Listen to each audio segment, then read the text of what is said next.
Hello and welcome to Soft Serve. My name is Mads Williams and I am a guide to female sensual energy. We're up here today. I'm off the floor. We're trying something different if you are someone that watches on Spotify or YouTube.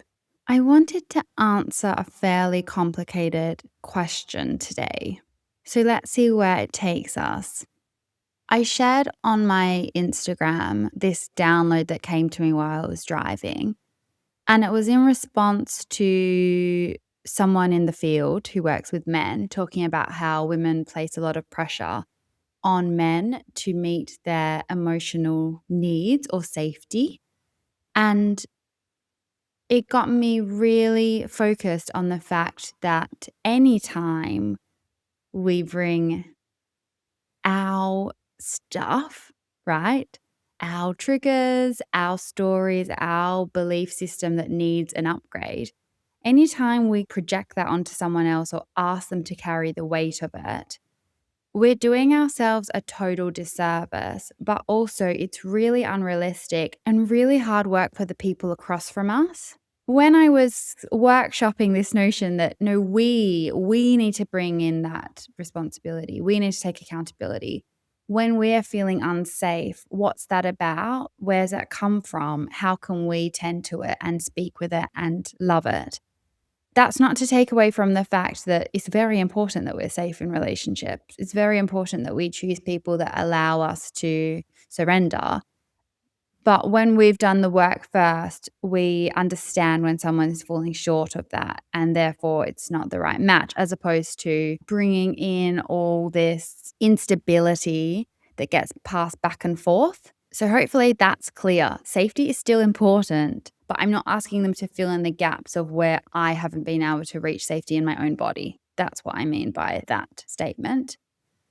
But one of the questions I got was, what did the journey look like? How did you get to this place where you've been able to meet your own needs and therefore not seek that out in love, not needing someone else to validate you?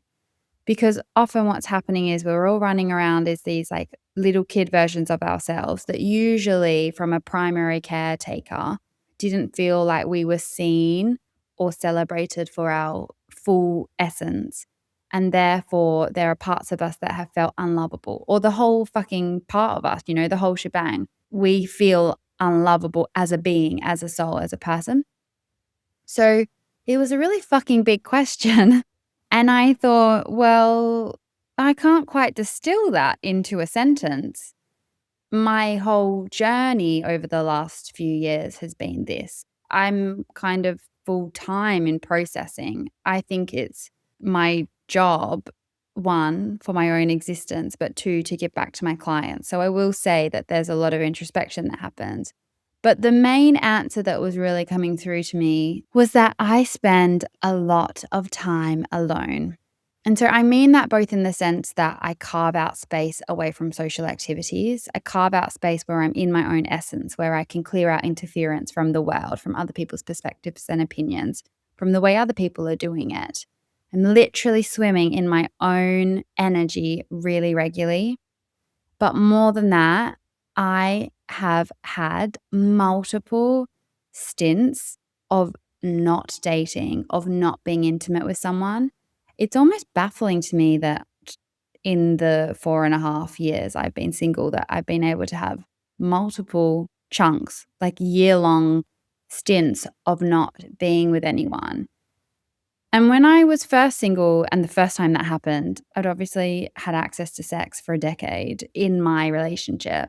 It was really threatening to my ego and what that meant about me. And was I still young and cool? And like, could I still contribute in conversations at wine bars if I wasn't getting laid? Like, it was really so in the currency of, I guess, still in a way being chosen or being exciting enough, right? If I wasn't having sex, was I just really fucking boring? Like all that really, now I find very boring dialogue happening in the background.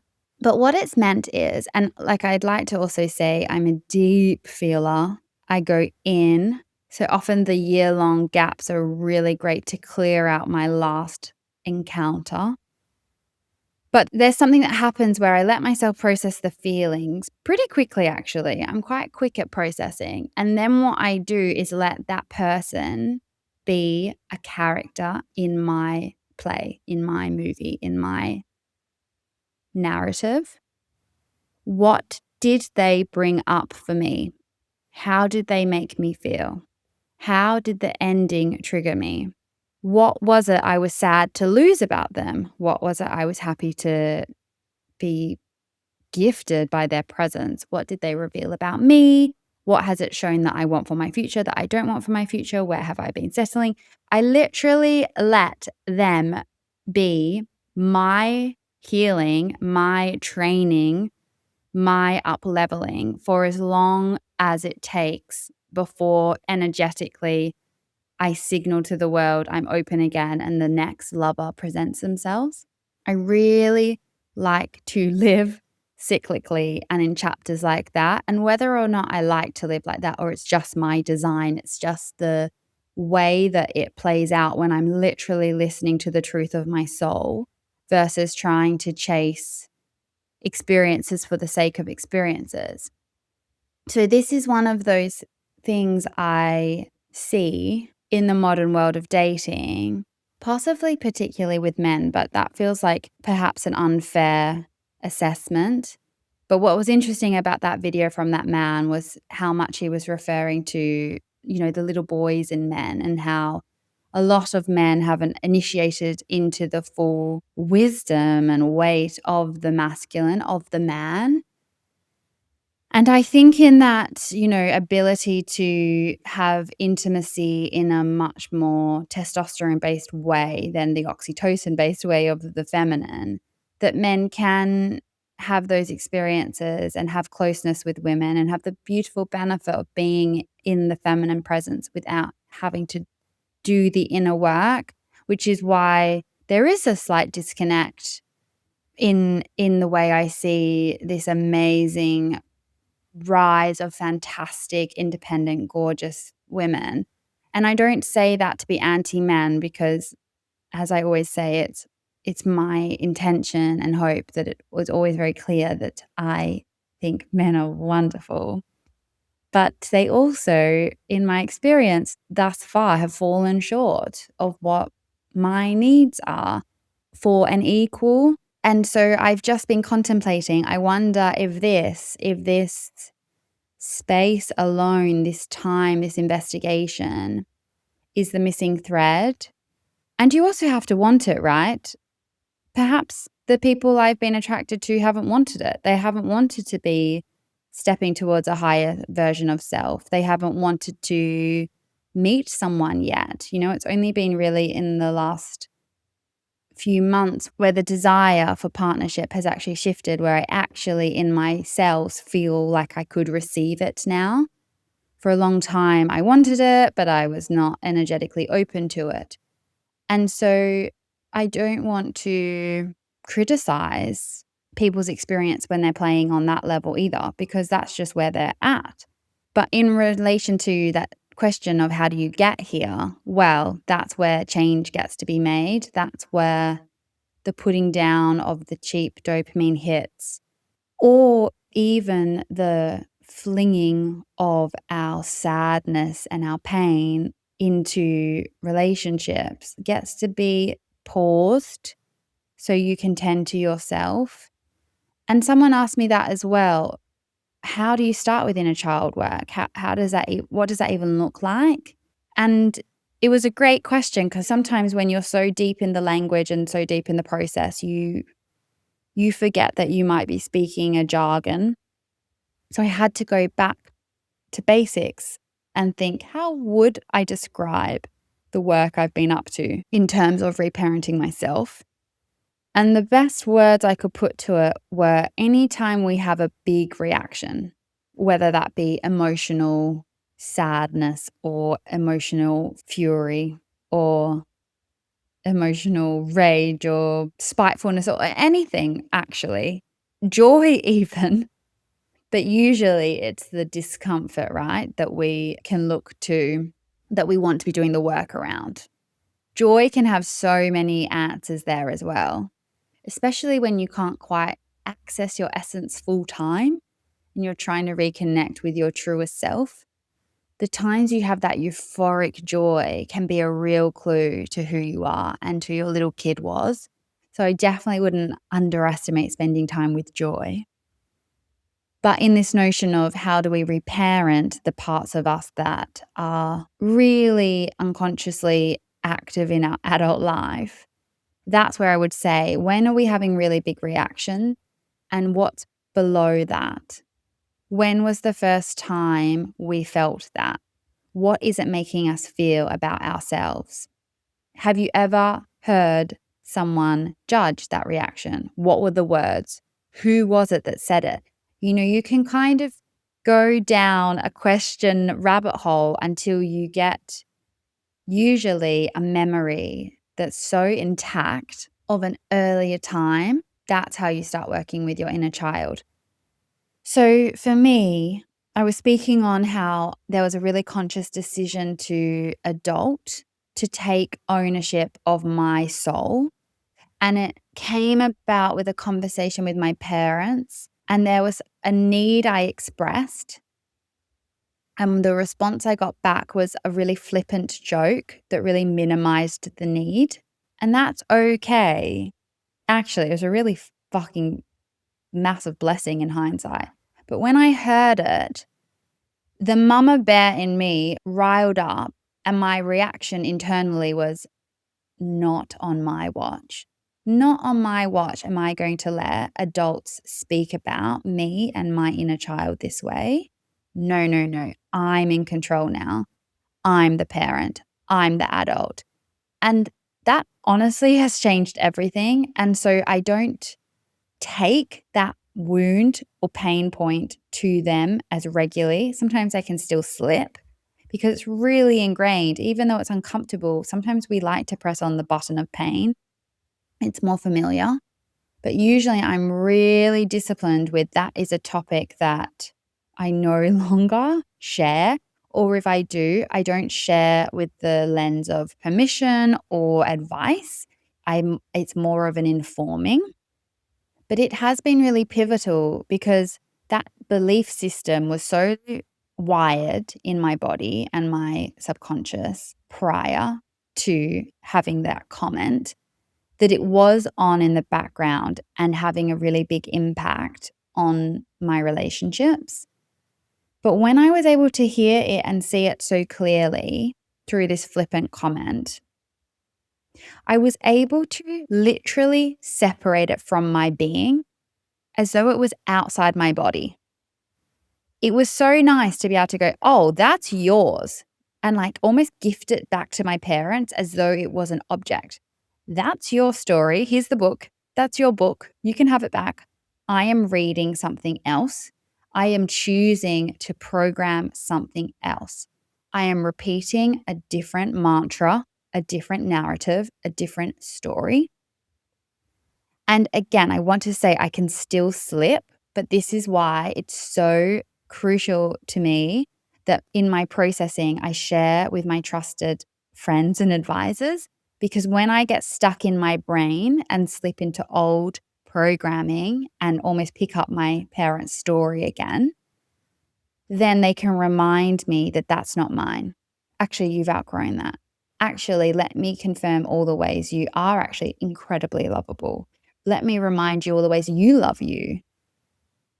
And of course, we want to always be able to do that for ourselves, but lives and situations are there to not test us in a negative way, but just we're human. It's inevitably going to be a bumpy ride.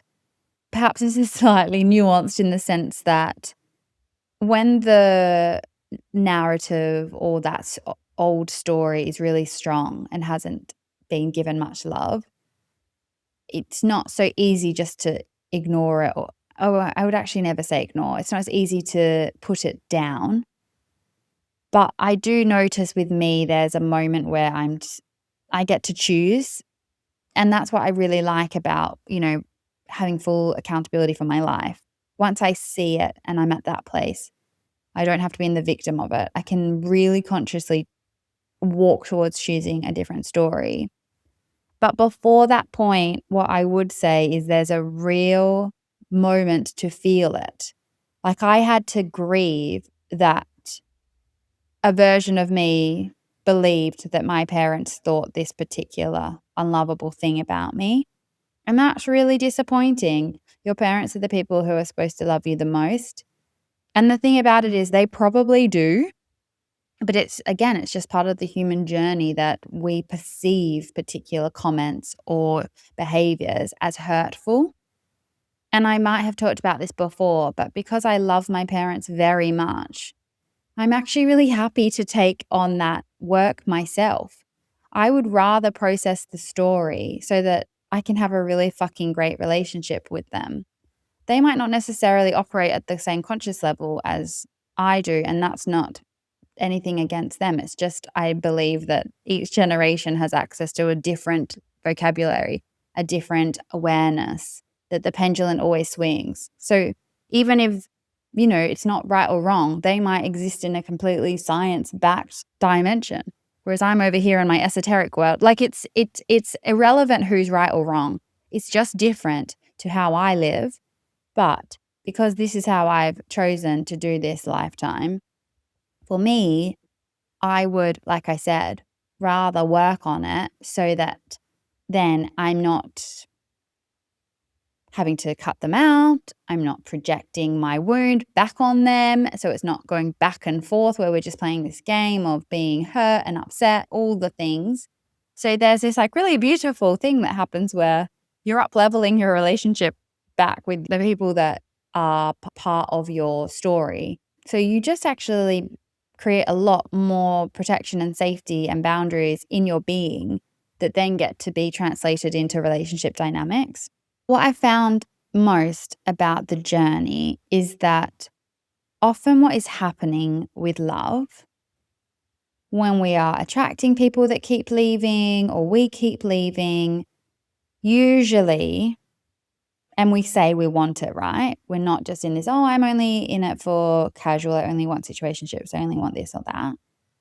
If we actually believe we're in a place where we're ready and willing and wanting love, but that's not our experience, it's my belief that actually what we're really scared of is that we will have a dynamic, a relationship confirm the ways that we're unlovable.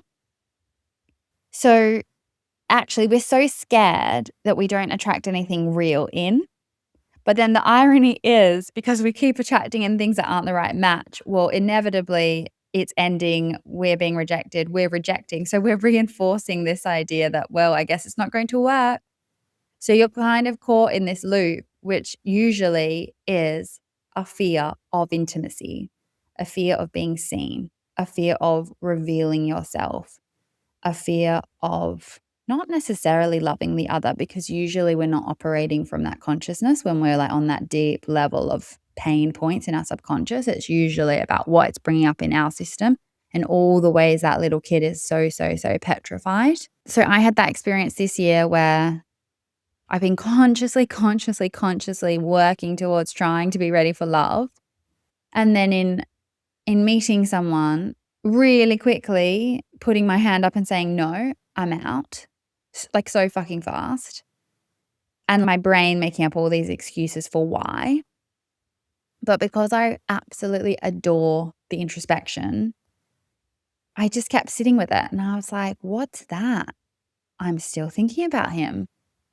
I'm still thinking about those kisses. I took it to meditations and journeys, and it was like, it became, again, I really love this idea for me, particularly in love.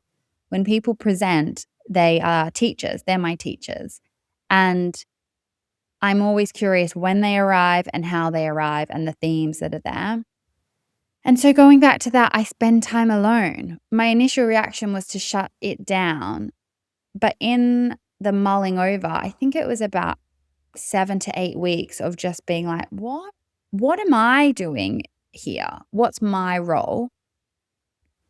And then in that kind of shift and realization of, oh, I'm actually interested in exploring this, when it picked up again, I was able to approach it from a much more curious, toe dipping way. And I just kept trusting my body's intuition and kept trusting that she would tell me when I was out. And that is all we need to do. I once heard this dating coach say that women in particular can go straight to, oh my God, this is so funny. I haven't thought about this since, but this is exactly what I did. Women go, no, he's not my king. I don't want him to be the father of my children. I'm out. But all you need to ask is, do I want to go on the next date? And it's really funny because it's quite challenging with some of the sexual work I've done, where some of the teachers I've engaged with have been all about, no, the chemistry has to be there and it has to be electric and da da da da da da da da. But this is why I love human design, because actually it's just coming back to what's your body doing. And some people are going to need different lessons. We're not all the same. And so actually, in my shutdown, no, he's not my king, but then toe dipping in safely, safely, safely. Actually, what happened over the next few months was that I was able to stretch my capacity to be vulnerable, to give and receive intimacy. And by the end, I felt so much more ready for true, genuine, like soul crushingly beautiful love. And that only came from allowing the time to go in and work out what was my accountability in it all, rather than just throwing the baby out with the bathwater. And what's interesting is that in the to be magnetic subconscious work I do, they talk a lot about the love and money connection.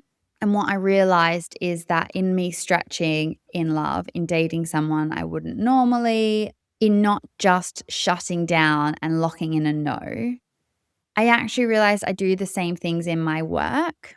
You know, if it hasn't come from me, if it wasn't my idea, oh, it might be misaligned. Like it's all the ways I try and control. And so then it was coming back to, well, why do I try and control?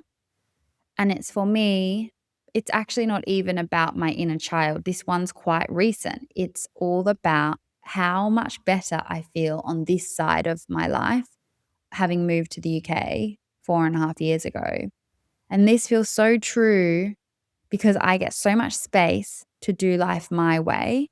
And so if I say yes to an outside job, to an outside person and relationship, am I going to lose that ability to be really fucking in touch with myself?